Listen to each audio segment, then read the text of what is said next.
It's not mine, but it's like my property, I guess. Oh, okay. But I'm so confused as to why it's in here. You have a multi-gun orgasm. No. It was just like girl I was dating like a long time ago. Fire. She was very into like multi-orgasm psychology of sex, and that was her book. I don't know why I have it. I don't know what it's doing in here either. It's so funny though. I was like, I'm just reading this. No, I don't think I've ever read it. I think I read like one chapter to see what it was about. But I was like, I'm not doing That was fire. Yeah. Oh, okay. What's up, Big Mo? Get out. I actually might. I miss her. I think I might hit her up now. Oh, I would do anything for love. I would do anything for love. But I won't do that. I'm down to go out too. If you want to swap me for Panic, Mo. I'm like a big. If I only could pick one, I'd pick Panic over Carson. Yeah, I picked Panic over Joe. What? Don't do that. I pick like You don't want me to beat you this year. That's why. for real. I pick a lot of people over you, Joe. But not your mom. I think I would also number take 15. 5 I'm 14, mom's 15. You pick who? I pick Josh Rosen over. Stop. All right, today is July 10th, Friday. Haven't seen Joe in a long time. Haven't done one of these in a long time. And we're talking about the planning and the making for your idiot league mates. Put in the votes for Yelm. I made a nice little Google form where everybody could submit their votes, and we've started to progress a little bit more in terms of nailing down the rules format for what the league is going to end up being. But what I would say I'm most disappointed in and most excited about is Changing the league format to not just normal standings, like, oh, the 6 best records are going to make the playoffs. We are going to have a playoff or a Your Idiot League Mate committee to decide the playoffs. So that's probably the one I should have led with. I know the other guys are going to talk about that, so I'll just let them dive into that. And it passed. The committee vote passed. What do you vote on for that, Joe? Do you vote yes or no? I did vote for, but I also intrigued on how we're going to go about like the committee members and like the nuances about that. Because yeah, we have the committee, but then it's like we got to like narrow everything down on like how it's all going to work. the league committee. I'm still like on the fence about it. I voted for it, the playoff committee, and I am excited about it, but still nervous about how it's going to work. I do think we have a really, really phenomenal group of people that are going to be in the committee itself. So I trust them, and I trust that to be great. I just don't know if the format's going to be awesome, but I think it'll be fun. It'll be fun to experiment for a year anyways. I think it's very high up, so it could be incredible. 70% of people voted yes. I want to say Ron would have been one of the ones to vote no because he seems to not like it. And I understand not liking it because it's like such a huge change from like a typical fantasy league. At least that's the way it appears. I honestly don't think it's going to be that big of a difference. Like, we're going to make sure the committee members know, like, if a team is 12-2, doesn't matter if they're injured, like, they're in. We're not going to have a 12-2 team miss the playoffs. It's more so like an 8-6 versus 7-7, maybe like an 8-6 versus 6-8 if there's like a clear like, oh, this team is far superior, they ended the season much better, the other team, like, you know, they've been injured for 5 weeks, like, that's where it could get a little dicey. It's really going to come down to those middle few teams, probably like the middle 4, where it's like 2 of them are going to be in, 2 of them are going to be out, and we don't know how the committee is going to view it. And that's where pleading your case will come into effect. We haven't confirmed any committee members yet. We're probably going to have 5 committee members overall. Maybe the audience is one of them. And I had a lot of people like say like, hey, I want to be a committee member, and like I'm going to make my case. And unfortunately, there's not going to be like a specific audience member who has never been part of BDG content in any way take one of the spots, just because like we don't really know you. Can't trust that you're not going to be, you know, super biased towards anyone and, you know, ruin the season. If anything, it will be like a audience as a whole is 1 vote, and you can vote on your order, and whatever the average is how it ends up being. So I'm excited for the committee. I think it can create a lot different dynamics that no league has ever done before. If it doesn't work, we just go back to not having it next year. As far as the punishment for this year or last year that still needs to happen, Casey got last place and it needs to walk from tip to tip in Manhattan. It looks like that's going to be pushed to August. Because originally he told us, oh, when we're back from the World Cup, I could do it one of those Fridays. That got scratched off. And then he's like, oh, the Wednesday, I think it was July 27th or 29th. Then he's like, oh, we're going to Big Ten Media Day. And that was the date I told you guys prior. But now we're going to be doing it sometime between August 3rd and 5th, which is a Monday through Wednesday. We'll probably lean closer to the Wednesday, and he'll be live streaming it. So he's got one of those live stream backpacks. He'll be walking down from it. It's not going to be filmed as a video, which is good for me because I don't want to edit the fucking video of Casey walking for 13 miles, which feels like a punishment in its own right because I have to just watch that. And we'll meet at the bar afterwards. But I'm sorry if you guys had like plans for the previous day that we mentioned, but it will be the next week. So very, very early August. Which I think kind of sucks because we did that last year with Joe's punishment. It's just like, it's too late. Like that shit needs to happen after the Super Bowl, or like after the fantasy playoffs. I think the punishment should happen relatively quickly after the fantasy season. It needs to happen closer to the fantasy season it belonged to rather than the fantasy season that you're going into, in my opinion. Depending on the challenge, there might be certain circumstances or edge cases where no, like maybe there's a punishment draft day, you got to do something because you lost last year, but that's not one of these. This one is just straight up walk Manhattan. Either way, complaining is not going to fucking change anything, and it doesn't actually change anything, but I do think it loses a little bit of sauce. Regardless, I'm still excited for Casey to do that because he deserves it to the nth degree.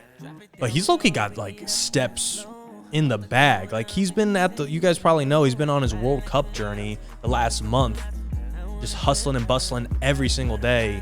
It's probably not going to be that bad for him. Like, yeah, it'll suck, but not that bad of a punishment. However, though, we are also talking about this year's punishment. It's between three different things. Hole-in-one simulator, you can't leave till you have to hit a hole-in-one. Bring a blow-up doll out to dinner. I just don't think the doll... I think the doll, in theory, would make good content, but I don't think it would actually make good content. I think it's like one of those things that's like embarrassing for a little bit. Like, what are we going to do? Like, have people go into the restaurant and just like film me with a doll just eating food? It's like cool on the surface, but I think there's way better things to do. Like, I think the golf simulator is a good interactive punishment because you're gonna have to be live streaming it, and the tattoo's like fine, but that's also like 5 seconds, you know. You get it. It's on your body forever though, which I would rather not have. Tattoo of the winner's choosing one I voted for. I think that'd be hilarious, but I know there's going to be a lot of pushback. I don't think that's going to be the one that gets through. I think it's the golf simulator one. Again, I know we had a lot of conversations about like not wanting to do the punishment, you know, like we need to have a very high stakes punishment. I voted for this, but to be honest, I still think it kind of misses the mark in terms of things you don't want to do. Like the difficulty is hard, but I don't think anyone's going to be like, oh fuck, I had like this, I don't want to do this. Like I just like, I'll do anything to get out of this punishment. Like in theory, I feel like a lot of people are going to overlook it and be like, you know, you just got to get a ball into the hole. Somebody that doesn't golf, it's not going to be fucking easy.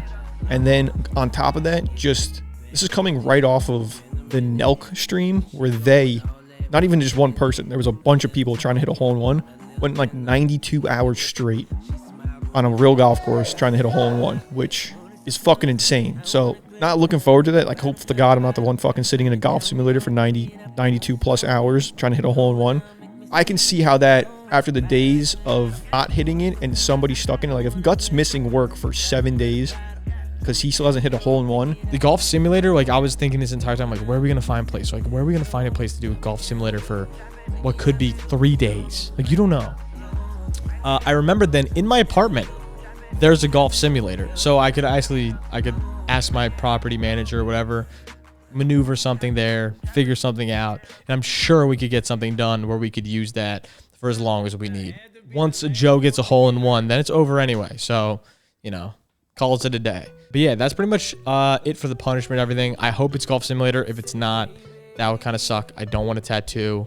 However long it takes is however long it takes. We definitely need to iron some things out with that because I do think there is a chance you go multiple days without actually getting it. And it's like, where does it end? Where are you just like, all right, you finished the challenge. You don't have to get the hole-in-one because like if you're shooting golf balls for 4 days straight, your hands are going to fall off. So I think we need to hammer down like, you know, max 3 days, but also maybe at the same time so that you aren't just sitting there doing nothing. You need to shoot a minimum number of shots, maybe like 2,500 shots.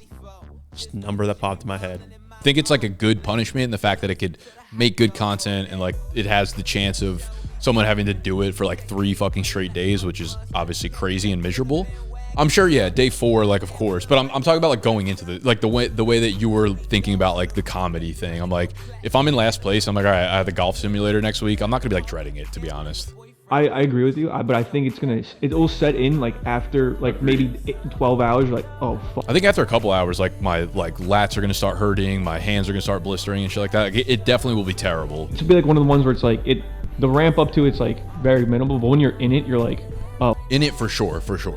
But that's what I mean. Like our whole conversation was about like you have to make a punishment so people don't want to do it, so that they're like scratching and fighting throughout the regular season, which I don't know that it accomplishes it, but I think it'll make for really good content. By the 7th day, that's when the views start racking up of just people waiting, the anticipation, the relief of when you finally probably do it is gonna feel so great, especially if you've been there for like 48, 72, 90 plus hours. Looks like it's gonna suck. Like, obviously I don't want to do that.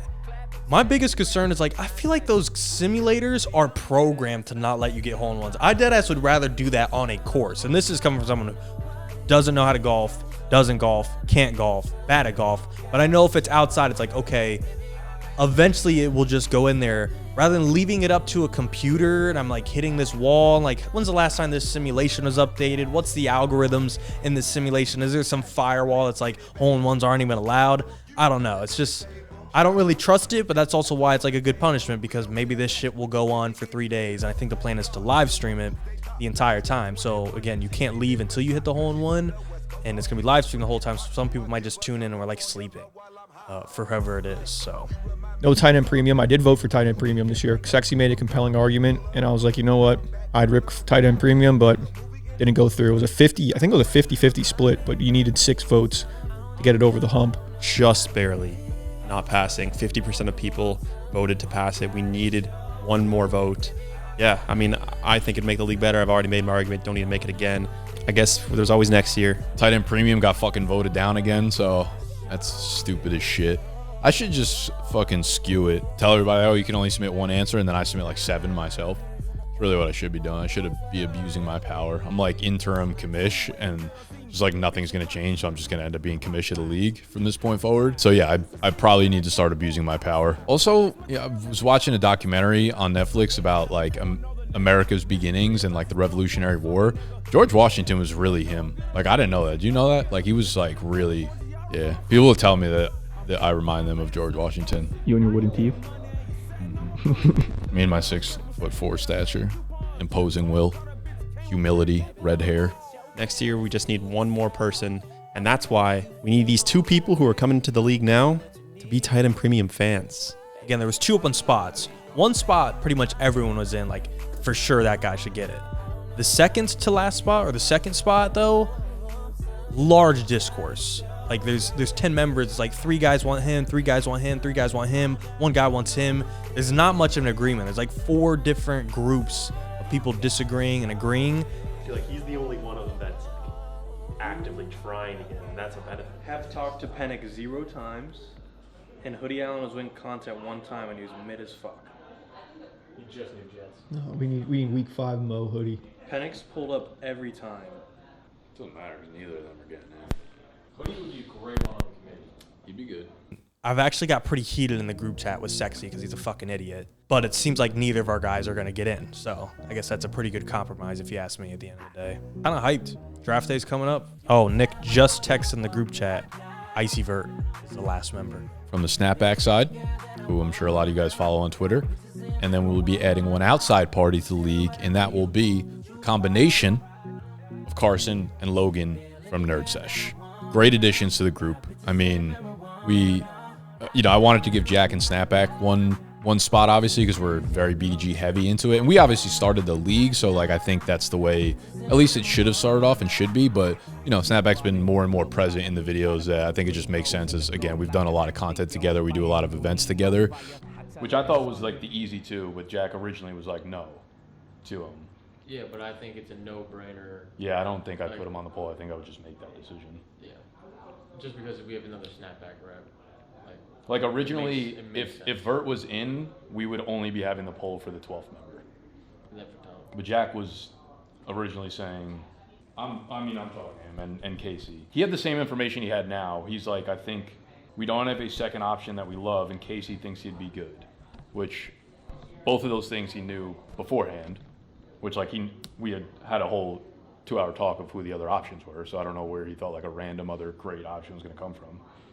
I personally think Vert's a no-brainer. Like I think he'll make great content. I think he'll actually be like excited about it, and he might be bad, but it'll be like goofy and like into the league, and definitely bring a ton of eyeballs. Yeah, like if I felt like super strongly about one of the other candidates, I would put up a fight here. But Vert to me is like he's already attached to their brand. Like he's kind of seamlessly into it. So I think, allowing them to have another spot in it is good. Icy Vert's a good dude, good energy. I think he'll make great content around the league. So go follow Icy Vert if you don't already. He'll be in all the Yum videos pretty much going forward. So Carson, I'm sure all you guys are familiar at this point. He's in the trivia tournament now. You guys know him from Nerd Sesh and Logan as well from their TikToks and things like that. So they're going to be a great addition to the league. The first co-managed team in the league. That's going to be very interesting because co-managed teams, in my experience, it's usually just like one person doing 80 to 90% of the work. The other person just does a little bit. So like it's going to be very interesting to see if like one of Carson or Logan like really takes the reins, or if it's going to be like a true 50-50 split. They each submit clips all the time. They each make the line decisions. They do it together. Maybe they make clips together. They're kind of like on a call with each other talking about it. But I'm excited to have them in the league. They've been a part of multiple trivia tournaments now. We filmed content with them for a few years. We're becoming closer with them in general. So I think they're a good fit for the league. I think they're both great personalities. They should vibe with everyone. I don't know as much about Vert. I know he's big on Twitter and he's got like a one-sided beef with Pickensburg. That's about it. He seems like a cool guy. And he hopefully will be super invested in the league. From what I've heard, it sounds like he'd be pretty intrigued. The main goal, I think, with the new people is I want them to be very dedicated to the league. I want this to be like the fantasy league that they care about the most. As long as they can fulfill that and they submit clips, they're entertaining. Yeah, outside that, I mean, and Yom has been exciting. It's ramping up. We're getting really close to fantasy season, so I'm excited for all that. We'll see what's yet to come outside of this office. If what Snapback's doing, we should have the punishment for Casey coming up as well in August. So I'm really excited to see that. Meet him at the bar. Meet some of you guys. I think that'd be a ton of fun. Make sure to like, make sure to subscribe. I'll sort of punch it down below. We'll catch you guys next time. Peace out. Young nigga, 100 grand for the green. Hit the curb with the being swirl. Rolly do no ticky, do the blinky on. I'm spending hundreds or the 50s on.